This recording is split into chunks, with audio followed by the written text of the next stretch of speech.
Our top story this evening, President Park Geun-hye is in Russia on the first leg of her three-nation diplomacy tour. On Saturday, she attended the Eastern Economic Forum, an event set up by Russian President Vladimir Putin to foster growth in the Far East. Speaking at the forum, President Park said the North Korean nuclear issue is severely hampering those efforts. Our presidential office correspondent Song Ji-son, who is travelling with the president, files this report from Vladivostok.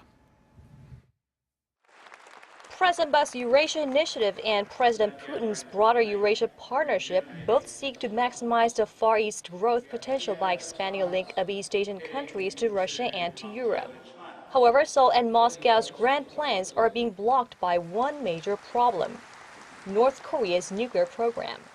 극동 지역 발전을 지속 가능하게 하고 아태 지역과의 연계성을 확대 발전시켜 나가기 위해 영내 안정과 평화 유지는 필수 조건입니다.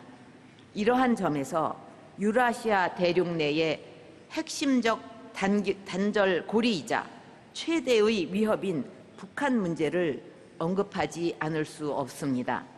President Park called on Russia and other nations present at the Eastern Economic Forum to join Seoul's efforts in implementing sanctions on the north.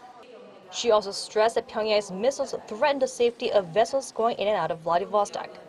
지금 우리가 시급성을 갖고 북한의 핵 개발을 막지 못한다면 머지않아 북한의 핵 위협은 돌이킬 수 없는 현실이 될 것입니다.